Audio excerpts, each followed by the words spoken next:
I should have looked before crossing the road. I didn't though, so there's that. I've done it so many times, but today I was in a hurry. I had a date or a meeting or something. It's funny, I remember urgency and a feeling like this was a big, definitive moment in my life.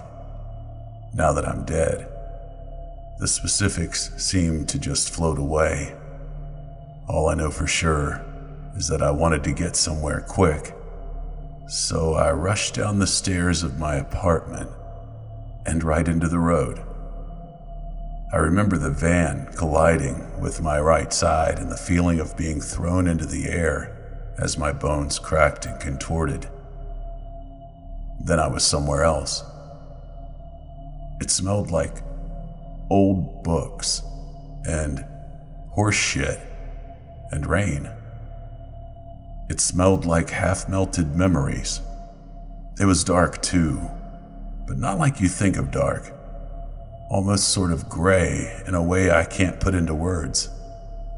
The floor is hard, dull looking.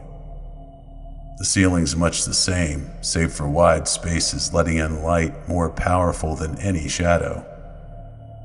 No one had to tell me I was dead. I'd done fucked up. There are chairs lining the wall in front of me. They're empty. Except they aren't. When I tilt my head, I can see the shapes of beings made of fire or wriggling snakes or darkness itself. They sit in those chairs as much as they could be said to sit. They watch me with cold and infinite eyes. There's a doorway smack dab in the middle of the wall. It feels like a black hole ought to feel. It's a bitter and sucking nightmare feeling. I know without being told there's something hungry behind it.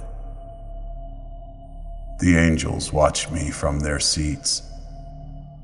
They produce a noise like a nuclear bomb of television static.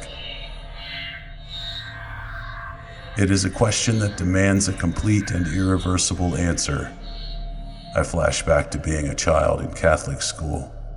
When it came time to confess my sins, there was no room for refusal. I'd get so nervous, waiting in the pews. I used to laugh, and some permanently frowning teacher would stare daggers into my skull when it was my turn. I'd march right up to the old priest in his little room and tell him all of my masturbatory habits, or stolen candy, or cheating on a test, or whatever it was. I'd cry. Sometimes I'd piss myself a little bit out of fear of hell. I'd leave feeling sick, but relieved to have passed on my shame to some frail little man in God's employ. Now my sins come pouring out like vomit after a night of shitty cocktails. I told them about the time I hit my mother when I was a kid. I told him about the time I said a slur when I was drunk. I told them of all the nasty, unforgivable things. And they laughed, and laughed, and laughed, like the demons which are their cousins. The angels saw me as the pointless and pathetic thing I was. It was unbelievably freeing not to matter. One by one, the heavenly beings depart. They just fade away, like images on decaying film.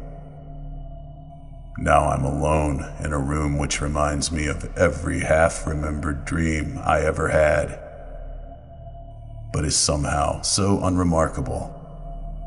It's painful. This must be purgatory.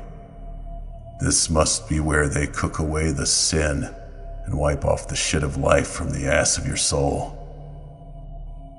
At least that's what the Catholic part of me thinks. Other parts of me are just freaked the fuck out. Maybe I'm still dying. sprawled out on the pavement. God is coming. At least that's what I'm calling it. I can hear it. It sounds like rushing water. It's in the doorway now. Forgive me, Father, for I have sinned.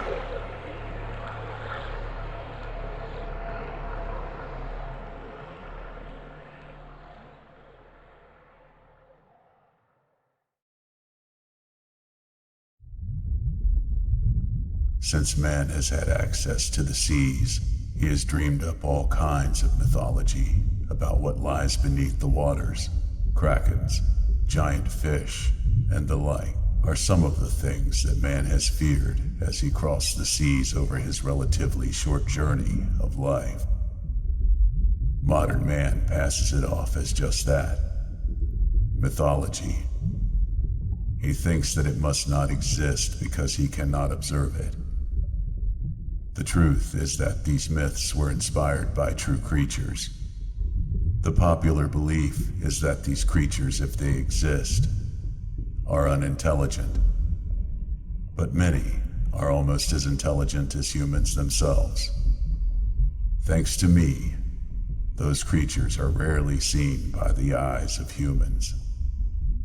And who am I? I'm not exactly an immortal, but I have been with man since he first stepped foot into the water. I am not originally from this realm, but it has become my home. Search for me deep within the legends of any seafaring culture, and you will find me. I look like a human, but I am not. I was assigned the role of protecting mankind from the creatures of the deep by the Council, as to allow mankind to conquer the world, which I have done. I was granted the power to build enormous prisons underneath the floors of the deepest of oceans, where these creatures live and reproduce by the millions. As with any prison, there are occasionally escapes. You cannot blame me for them. Can you imagine one person trying to guard millions of monsters? When these escapes occur, man observes what other creatures roam the seas. Escapes have been very rare for the last few centuries, except for the recent giant squid discovery off the coast of Japan. I find it funny how people call it giant. This creature was among the smallest of things to inhabit this prison. It, to the largest of sea monsters, is a mouse to a mammoth. Over these thousands of years, I have grown tired of my protector's role. My council does not oversee my work anymore. They have lost their faith in humanity and have abandoned me here on Earth, telling me to report back when the last two humans have killed each other. I, however, have some faith left in man, but I cannot bear to keep protecting him. It is simply too intense of a task to continue doing for this long. The Council will never agree to send a replacement, and without my oversight, the underwater prisons will collapse, and all of man's deep sea fears will be released. Perhaps he will be able to develop technology to tame these creatures himself. But if not, they will discover what a mess he has made of what used to be their home, and surely take revenge. If the latter happens, humans will be forever confined to the land, unable to even fly above a large body of water. I cannot prevent this from happening, only warn of it. So I have one message for mankind. Good luck.